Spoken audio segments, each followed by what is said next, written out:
ಉತ್ತರ ಕರ್ನಾಟಕದ ಭೀಮಾ ತೀರದಲ್ಲಿ ಮತ್ತೆ ಹರಿದ ನೆತ್ತರು. ನಟೋರಿಯಸ್ ರೌಡಿ ಶೀಟರ್ ಬರ್ಬರ ಹತ್ಯೆ. ರಾತ್ರಿ ಏರಿಯಾ ಲೈಟ್ ತೆಗೆದು ಮನೆ ಮುಂದೆ ಮರ್ಡರ್. ಕೊಡಲಿ ಮಚ್ಚು ಲಾಂಗುಗಳಿಂದ ಮನ ಬಂದಂತೆ ಹಲ್ಲೆ. ವಿಜಯಪುರ ಜಿಲ್ಲೆಯಲ್ಲಿ ಬೆಚ್ಚಿ ಬಿದ್ದ ಜನ. ಹಳೆ ವೈಷಮ್ಯವೇ ಕೊಲೆಗೆ ಕಾರಣ. ವಕೀಲ ರವಿ ಅಗರ್ಖೇಡ್ ಹತ್ಯೆಗೆ ಪ್ರತೀಕಾರನ. ಹಲವು ಆಯಾಮಗಳಲ್ಲಿ ಪೊಲೀಸರಿಂದ ತನಿಖೆ. ಇದೇ ಇವತ್ತಿನ ಜಿ ಫೋಕಸ್ ವಿಶೇಷ. ಭೀಮಾ ತೀರದಲ್ಲಿ ನಾನು ಹೇಮಕುಮಾರ್.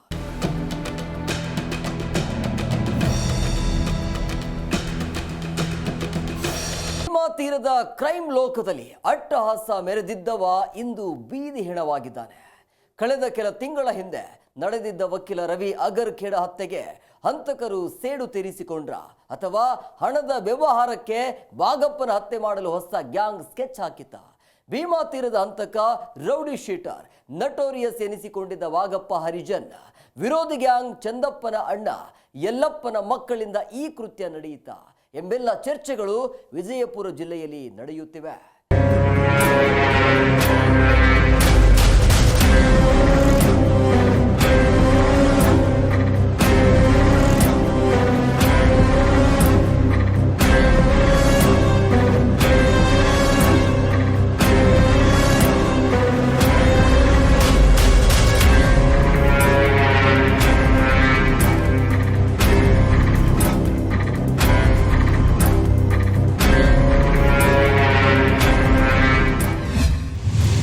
ಭೀಮಾ ತೀರದಲ್ಲಿ ಮತ್ತೆ ಹರಿಯಿತು ನೆತ್ತರೋ ಕುಳಿ. ಚಂದಪ್ಪ ಹರಿಜನ ಶಿಷ್ಯನಿಗೆ ಸ್ಕೆಚ್. ಭೀಕರ ಹತ್ಯೆ. ಭೀಕರ, ಭೀಭತ್ಸ, ಕ್ರೂರ. ಹೌದು, ಈ ಫೋಟೋ ನೋಡಿದ್ರೆ ಈ ಪದಗಳು ಕಮ್ಮಿ.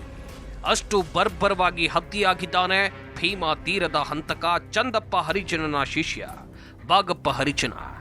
ಒಂದಾನೊಂದು ಕಾಲದಲ್ಲಿ ಚಂದಪ್ಪ ಅನ್ನೋ ಭೀಮಾ ತೀರದ ಭಯಾನಕ ಹಂತಕ ಎನ್ಕೌಂಟರ್ ಆಗಿ ಸುಮಾರು 24 ವರ್ಷಗಳು ಕಳೆದಿವೆ.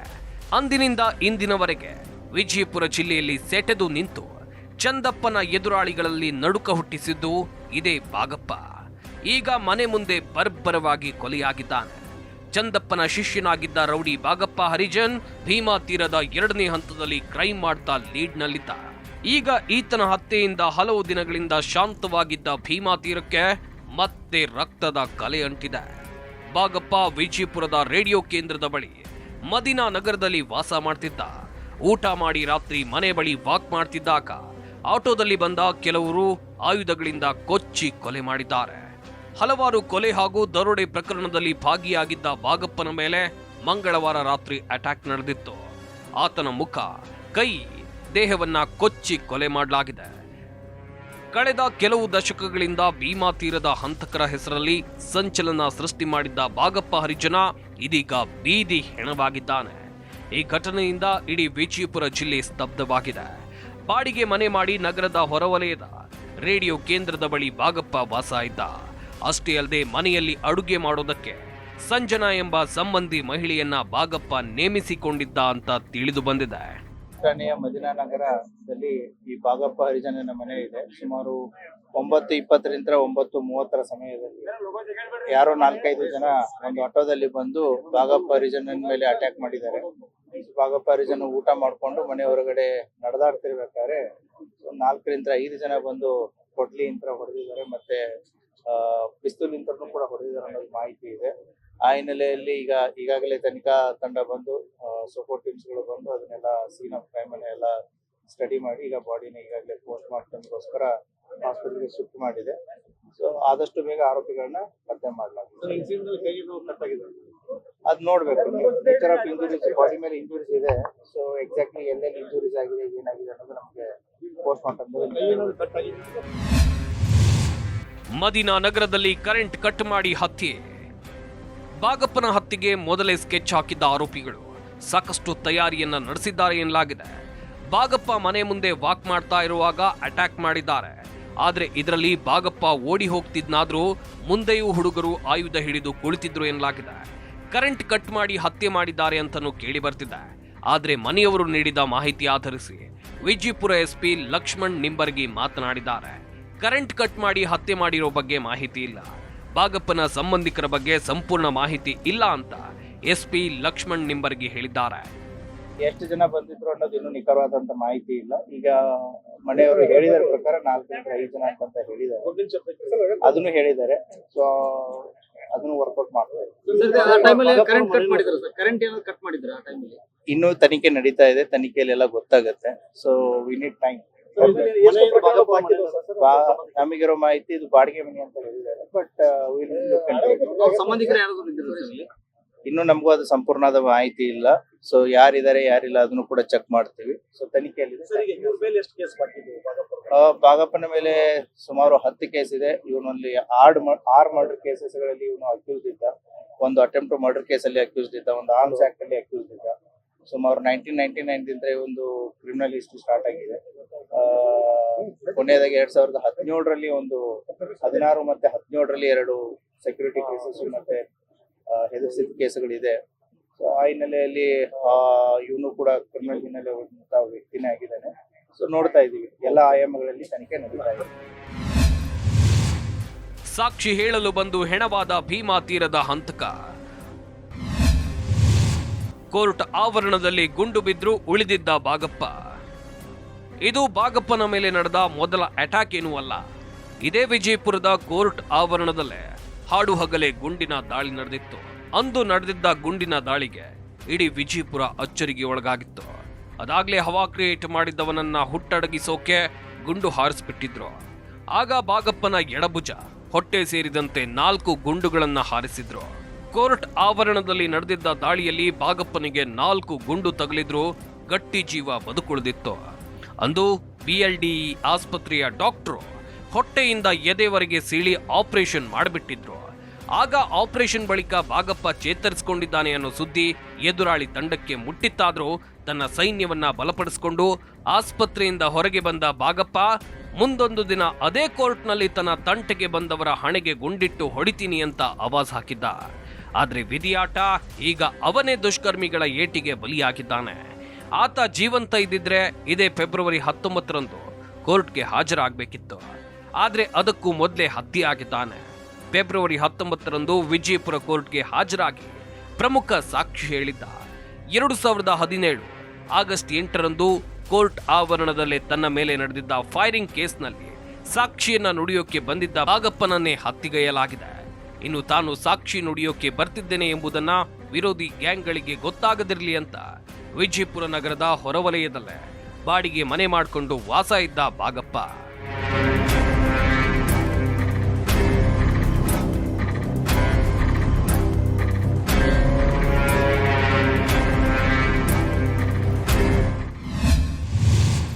ಯಾರ ತಂಟೆಗೂ ಹೋಗಲ್ಲ, ನನ್ನ ತಂಟೆಗೆ ಬಂದ್ರೆ ಬಿಡಲ್ಲ. ಯಾರು ಸೊಬರಿಗೆ ಹೋಗಲ್ರಿ, ನನ್ನ ತನ ಬಂದ್ರೆ ಮನೆಗೆ ಹೊತ್ತು ಹೊಡಿತೀನಿ ಸರ್, ನಾ ಬಿಡಲ್ಲ. ಭೀಮೆಯ ಮೇಲೆ ಆಣೆ ಇಟ್ಟಿದ್ದ ನಟೋರಿಯಸ್ ಬಾಗಪ್ಪ. ಪಾಡಿ ತಲೆ ಕೆಡಿಸ್ಬೇಕು, ನಾನು 24 ಗಂಟೆದಾಗ ಯಾವಾಗಲೂ ಬಂದಿರ್ತೀನಿ ಸರ್. ಆತನ ಭಂಡ ಧೈರ್ಯವೋ ಅದೃಷ್ಟವೋ ದೇವರ ವರವೋ ಗೊತ್ತಿಲ್ಲ. ಗುಂಡು ತಿಂದು ಆಸ್ಪತ್ರೆ ಬೆಡ್ ಮೇಲೆ ಮಲಗಿದ್ದ ಬಾಗಪ್ಪ ಆಗಲೇ ಎದ್ದು ಕುಳಿತಿದ್ದ. ಸತತ ಚಿಕಿತ್ಸೆ ಬಳಿಕ ಸಾವಿನ ದವಡೆಯಿಂದ ಪಾರಾಗಿದ್ದ. ಇನ್ನು ಮುಂದೆ ನಾನು ಯಾರ ತಂಟೆಗೂ ಹೋಗಲ್ಲ, ನನ್ನ ತಂಟೆಗೆ ಬಂದ್ರೆ ಬಿಡೋದಿಲ್ಲ ಅಂತ ಭೀಮೆ ಮೇಲೆ ಆಣೆ ಮಾಡಿಬಿಟ್ಟಿದ್ದ. ಕೊಟ್ಟ ಮಾತಿನಂತೆ ಯಾರ ತಂಟೆಗೂ ಹೋಗದಂತೆ ಸೈಲೆಂಟ್ ಆಗೇ ಇದ್ದ. ಸೈಲೆಂಟ್ ಆಗಿ ತನ್ನ ಹವಾ ಬಳಸಿ ದುಡ್ಡು ಮಾಡ್ತಿದ್ದ ಎನ್ನಲಾಗಿದೆ. ಆವತ್ತು ಇದೇ ಬಾಗಪ್ಪನನ್ನ ಮುಗಿಸೋಕೆ ಸುಪಾರಿ ನೀಡಿದ್ದು ರಕ್ತ ಚರಿತ್ರೆಯ ಗುರುಚಂದಪ್ಪ ಹರಿಜನ ಅಣ್ಣ ಯಲ್ಲಪ್ಪ ಹರಿಜನನ ಮಕ್ಕಳು ಅನ್ನೋ ಮಾತಿದೆ.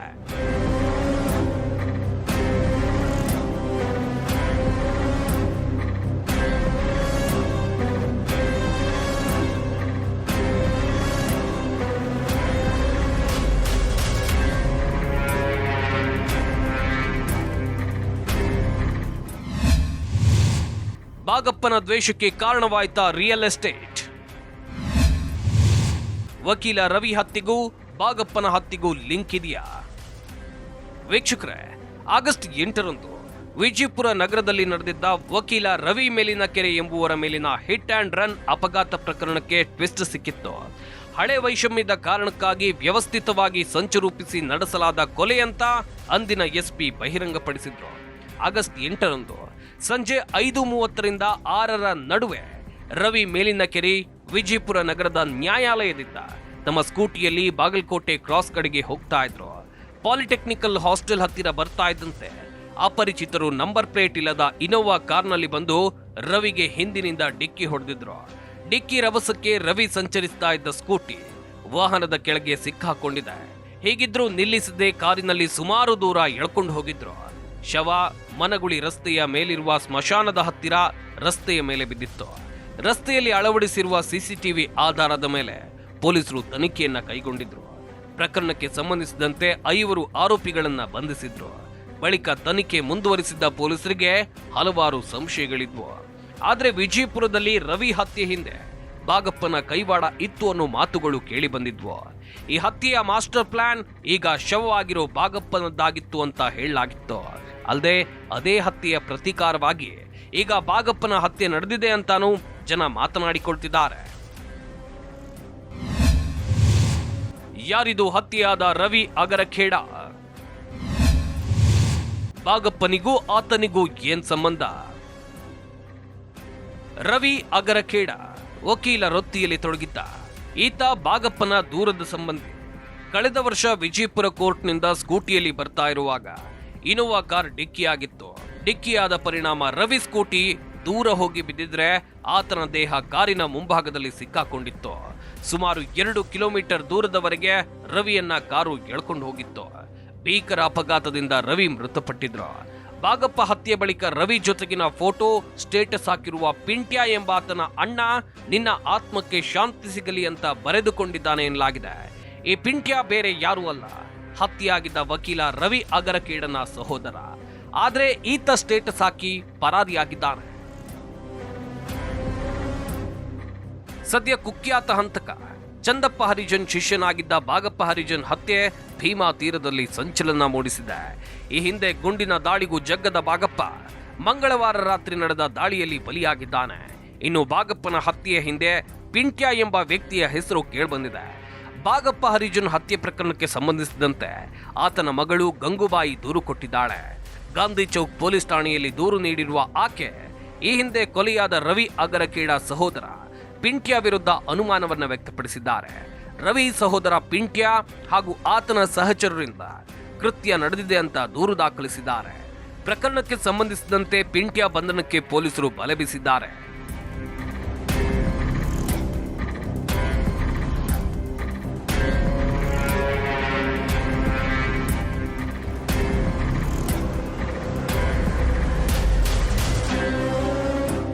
ಅಷ್ಟಕ್ಕೂ ರವಿ ಮತ್ತು ಬಾಗಪ್ಪನ ನಡುವೆ ಇದ್ದ ವೈಷಮ್ಯ ಏನು ಅಂತ ನೋಡೋದಾದ್ರೆ, ಇತ್ತೀಚೆಗೆ ಬಾಗಪ್ಪ ಹರಿಜನ ವಿಜಯಪುರ ಜಿಲ್ಲೆಯಲ್ಲಿ ರಿಯಲ್ ಎಸ್ಟೇಟ್ ಬಿಸ್ನೆಸ್ ಮಾಡ್ತಾ ಇದ್ದ. ರಿಯಲ್ ಎಸ್ಟೇಟ್ ನೋಡಿಕೊಳ್ಳೋಕೆ ಬಾಗಪ್ಪ ಇದೇ ರವಿ ಅಗರಖೇಡ ಸಹಾಯ ಪಡೆದಿದ್ದಂತೆ. ಅಲ್ಲದೆ ಇಬ್ಬರು ಸೇರಿ ವ್ಯವಹಾರಗಳನ್ನ ಮಾಡ್ತಿದ್ದಾರೆ ಎನ್ನಲಾಗಿದೆ. ಹೀಗೆ ದುಡ್ಡು ಮಾಡಿದ್ದ ವಕೀಲ ರವಿ ಅಗರಖೇಡನಿಗೆ ಬಾಗಪ್ಪ ನನ್ನ ಹೆಸರು ಹೇಳಿಕೊಂಡು ನೀನು ಮಾಡಿರುವ ಆಸ್ತಿಯಲ್ಲಿ ಪಾಲ್ಬೇಕು ಅಂತ ಕೇಳಿದ್ದಾನೆ. ಅದಾದ ಬಳಿಕ ಇಬ್ಬರ ನಡುವೆ ವಾದ ವಿವಾದಗಳು ನಡೆದು ಹೋಗಿತ್ತು. ಕೊನೆಗೆ ಬಾಗಪ್ಪ ರವಿಯನ್ನ ಕೊಲೆ ಮಾಡಿಸಿದ್ದ ಅಂತ ಹೇಳಲಾಗುತ್ತೆ. ಇದರಿಂದ ಆಕ್ರೋಶಗೊಂಡಿದ್ದ ರವಿ ಸಹೋದರ ಪಿಂಟ್ಯ ಬಾಗಪ್ಪನನ್ನ ಮುಗಿಸೋಕೆ ಸ್ಕೆಚ್ ಹಾಕಿ ಅವನೇ ಮರ್ಡರ್ ಮಾಡಿಸಿದ್ದಾನೆ ಅನ್ನೋ ಮಾತು ಬಾಗಪ್ಪನ ಮನೆಯವರದ್ದಾಗಿದೆ. ಸದ್ಯ ಪೊಲೀಸರು ಆರೋಪಿಗಳ ಬಂಧನಕ್ಕೆ ವಿಶೇಷ ತಂಡ ರಚಿಸಿ ಹಲವು ಆಯಾಮಗಳಲ್ಲಿ ತನಿಖೆಯನ್ನು ನಡೆಸುತ್ತಿದ್ದಾರೆ.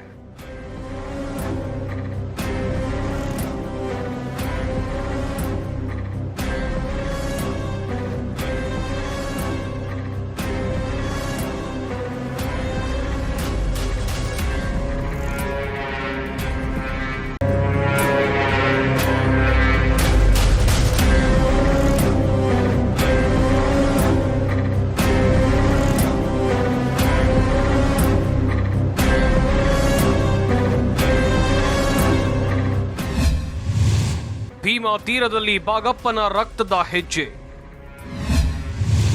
ಚಂದಪ್ಪನ ಶಿಷ್ಯ ತನ್ನ ಸಾಮ್ರಾಜ್ಯವನ್ನ ಕಟ್ಟಿದ್ದ ಹೇಗೆ? ಮೇ ತಿಂಗಳ 12ರಂದು ಕುಖ್ಯಾತ ಹಂತಕ ಚಂದಪ್ಪ ಹರಿಜನ ಮಹಾರಾಷ್ಟ್ರದ ದೋತರೆ ಗ್ರಾಮದಲ್ಲಿ ಅಡಗಿ ಕುಳಿತಿದ್ದಾನೆ ಎನ್ನುವುದನ್ನು ಅರಿತು ಪೊಲೀಸರು ಬೆಳ್ಳಂಬೆಳಗ್ಗೆ ದಾಳಿ ಮಾಡಿದಾಗ ಅಲ್ಲಿ ಆತನ ಬಲಗೈ ಬಂಟ ಶಿಷ್ಯ ಸಂಬಂಧದಲ್ಲಿ ಅಳಿಯನಾದ ಬಾಗಪ್ಪ ಹರಿಜನನು ಇದ್ದ. ಪೊಲೀಸ್ ದಾಳಿ ವಾಸನೆ ಅರಿತ ಬಾಗಪ್ಪ ಸ್ವಲ್ಪ ದೂರದಲ್ಲಿಯೇ ಕಾಲ್ಕಿತ್ತು ಪರಾರಿಯಾಗಿದ್ದ. ಕೂಲಿ ಕೆಲಸ ಮಾಡ್ತಿದ್ದವ ಶಾರ್ಪ್ ಶೂಟರ್. ಚಂದಪ್ಪನ ಎನ್ಕೌಂಟರ್ ಬಳಿಕ ಭಾಗಪ್ಪ ಅಧಿಪತ್ಯ. ವಿಜಯಪುರ ಜಿಲ್ಲೆ ಸಿಂದಗಿ ಬ್ಯಾಡಗಿಹಾಳ ಗ್ರಾಮದ ಭಾಗಪ್ಪ ಎಂಬ ಯುವಕ ಕೂಲಿ ಕೆಲಸ ಮಾಡಿ ಜೀವನ ಸಾಗಿಸುತ್ತಿದ್ದ. ಭೀಮಾ ತೀರದ ರಕ್ತ ಚರಿತ್ರೆಯ ಅಧ್ಯಾಯದಲ್ಲಿ ಭಾಗಪ್ಪ ಹರಿಜನನ ಪಾತ್ರವೂ ಇದೆ. ಮಾವ ಚಂದಪ್ಪ ಹರಿಜನ ನೋಡಿ ಬೆಳೆದ ಭಾಗಪ್ಪಗೆ ಕ್ರೈಮ್ ಲೋಕದ ಆಸೆ ಚಿಗುರಿತ್ತು. ಹೀಗೆ ಅಪರಾಧ ಲೋಕಕ್ಕೆ ಕಾಲಿಟ್ಟ ಭಾಗಪ್ಪ ದಶಕಗಳ ಕಾಲ ಚಂದಪ್ಪ ಹರಿಜನನ ಜೊತೆಗಿದ್ದ. Sharp shooter ಎನಿಸಿಕೊಂಡಿದ್ದ. ಚಂದಪ್ಪ ಸಾಯುವವರೆಗೂ ಆತನ ಸಹಚರನಾಗಿ ಅಕ್ರಮ ಚಟುವಟಿಕೆಯಲ್ಲಿ ಸಕ್ರಿಯನಾಗಿದ್ದ ಭಾಗಪ್ಪ ತದನಂತರ ಅಪರಾಧ ಚಟುವಟಿಕೆಗಳಿಗೆ ಬೂಸ್ಟರ್ ಡೋಸ್ ಕೊಟ್ಟಿದ್ದ. ಪಾತಕ ಲೋಕದಲ್ಲಿ ಪಳಗಿದಂತೆ ಭಾಗಪ್ಪ ಸಾಕಷ್ಟು ಚಾಣಾಕ್ಷನಾಗಿದ್ದ. ಚಂದಪ್ಪ ಎಲ್ಲೆಲ್ಲಿ ಬಂದೂಕುಗಳನ್ನ ಇಟ್ಟಿದ್ದಾನೆ ಅನ್ನೋದು ಮಾತ್ರ ಭಾಗಪ್ಪನಿಗೆ ಗೊತ್ತಿತ್ತು. ಅಲ್ಲಿಂದಲೇ ಮಾಹಿತಿಯನ್ನ ಹೊಂದಿದ್ದ ಭಾಗಪ್ಪ ಅವುಗಳೆಲ್ಲವನ್ನ ಸಂಗ್ರಹಿಸತೊಡಗಿದ್ದ. ಅದರ ಜೊತೆಗೆ ತಂಡ ಕಟ್ಟಿಕೊಂಡು ಕೊಲೆ, ಸುಲಿಗೆಯಂತಹ ಕುಕೃತ್ಯ ಎಸಗೋಕೆ ಆರಂಭಿಸಿದ್ದ. ತಾನೇ ಚಂದಪ್ಪ ಹರಿಜನನ ಉತ್ತರಾಧಿಕಾರಿ ಎಂಬುದನ್ನು ನಿರೂಪಿಸತೊಡಗಿದ. ತನ್ನ ಅರಿವಿಗೆ ಬಾರದಷ್ಟು ಮಟ್ಟಿಗೆ ಅಪರಾಧ ಜಗತ್ತಿನಲ್ಲಿ ಭಾಗಪ್ಪ ಹರಿಜನ ಹೆಸರು ಓಡಾಡಿಕೊಂಡಿತ್ತು. ಇದರಿಂದ ಭಾಗಪ್ಪ ಕೂಡ ಅಷ್ಟೇ ಸಂಭ್ರಮಿಸಿದ್ದ.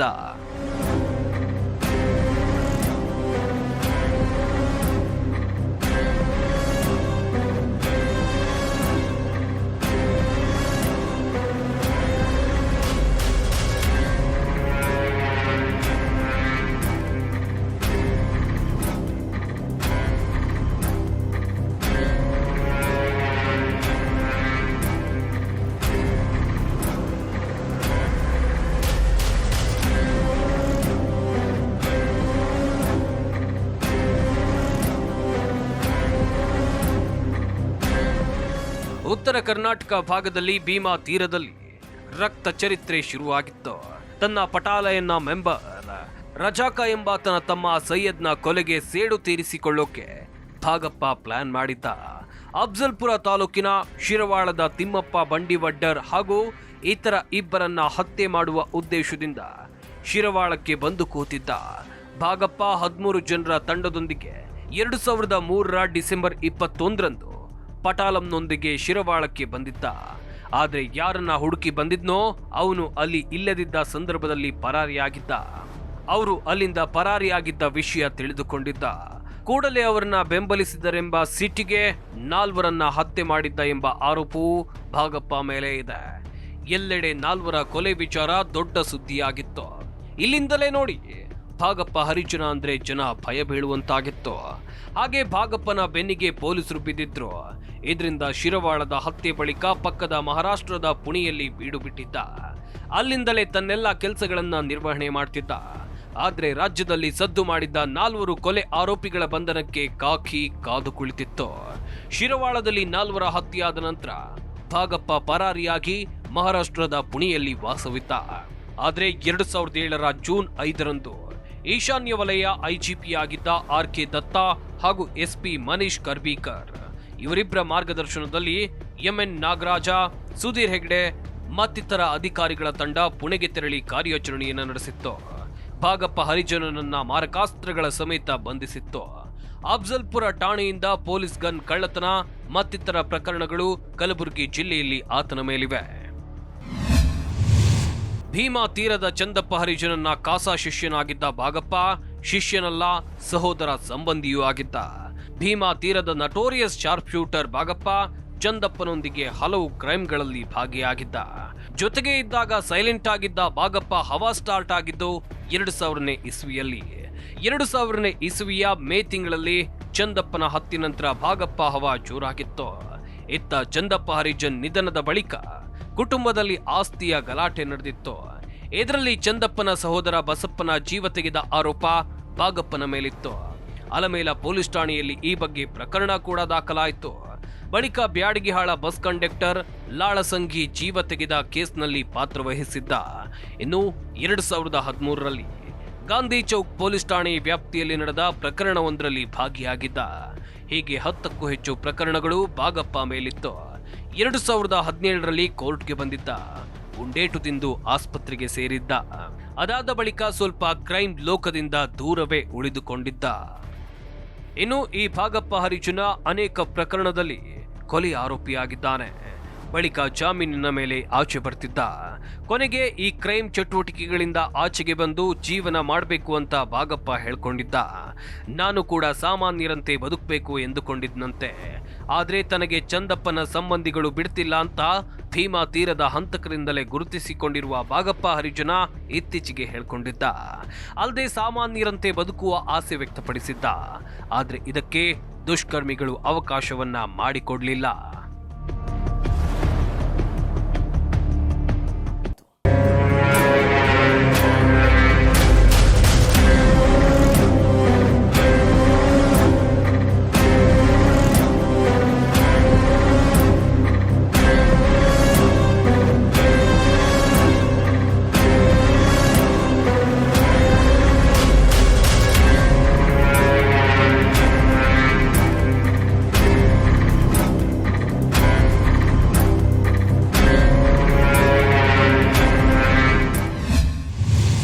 ಚಂದಪ್ಪನ ಆಸ್ತಿ ವಿಚಾರಕ್ಕೆ ಸಂಬಂಧಿಸಿದಂತೆ ಗಲಾಟೆ. ಚಂದಪ್ಪ ಹರಿಜನನಿಗೆ ಸಂಬಂಧಿಸಿದ ಆಸ್ತಿ ವಿಚಾರಕ್ಕೆ ಸಂಬಂಧಿಸಿದಂತೆ ಚಂದಪ್ಪನ ಕುಟುಂಬಕ್ಕೂ ಭಾಗಪ್ಪನಿಗೂ ದ್ವೇಷ ಇತ್ತು ಎನ್ನಲಾಗಿದೆ. ಅಲ್ಲದೆ ಚಂದಪ್ಪ ಹರಿಜನ ಸಂಬಂಧಿ ಬಸವರಾಜ್ ಹರಿಜನನ ಹತ್ಯೆ ಪ್ರಕರಣದಲ್ಲೂ ಭಾಗಪ್ಪನ ಹೆಸರು ಸದ್ದು ಮಾಡಿತ್ತು.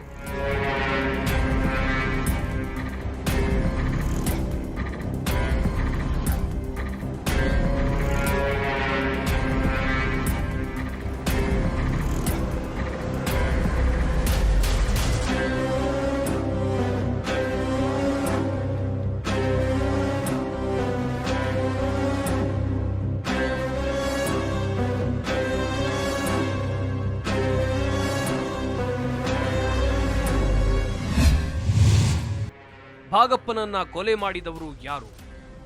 ಆಗಸ್ಟ್ 8, 2018 ಇದೇ ಭಾಗಪ್ಪ ಹರಿಜನ್ ಮೇಲೆ ಫೈರಿಂಗ್ ನಡೆದಿತ್ತು. ಆಗ ಸುಪಾರಿ ನೀಡಿದ್ದು ಬೇರೆ ಯಾರೂ ಅಲ್ಲ, ಚಂದಪ್ಪ ಹರಿಜನ್ ಅಣ್ಣ ಯಲ್ಲಪ್ಪ ಹರಿಜನ್ ಮಕ್ಕಳು. ಆದ್ರೆ ಆಗ ಬಚಾವಾಗಿದ್ದ ಭಾಗಪ್ಪ ಈಗ ಗುಂಡು ತಿಂದು ಉಸಿರು ನಿಲ್ಲಿಸಿದ್ದಾನೆ.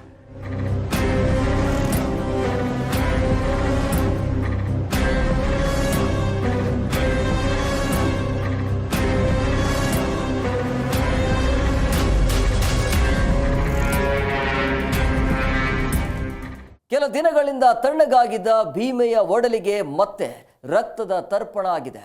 ಭೀಮಾ ತೀರದ ಕುಖ್ಯಾತ ಹಂತಕ ಚಂದಪ್ಪ ಹರಿಜನ್ ಖಾಸಾ ಶಿಷ್ಯ ನಟೋರಿಯಸ್ ರೌಡಿ ಭಾಗಪ್ಪ ಹರಿಜನ್ ಹತ್ಯೆ ಆಗಿದ್ದಾನೆ. ಆದರೆ ಈ ಹತ್ಯೆ ಮಾಡಿದವರು ಯಾರು? ಕೊಂಚ ಶಾಂತವಾಗಿದ್ದ ಭೀಮೆಯ ತಟದಲ್ಲಿ ಮತ್ತೆ ರಕ್ತದೋಕುಳಿ ಹರಿಸಿದವರು ಯಾರು? ಈ ಪ್ರಶ್ನೆಗೆ ವಿಜಯಪುರ ಪೊಲೀಸರು ಉತ್ತರ ಹುಡುಕಬೇಕಿದೆ. ಇದೇ ಇವತ್ತಿನ ಝೀ ಫೋಕಸ್. ನಿರಂತರ ಸುದ್ದಿಗಾಗಿ ನೋಡ್ತಾ ಇರಿ ಝೀ ಕನ್ನಡ ನ್ಯೂಸ್. ಸತ್ಯವೇ ಸುದ್ದಿಯ ಜೀವಾಳ.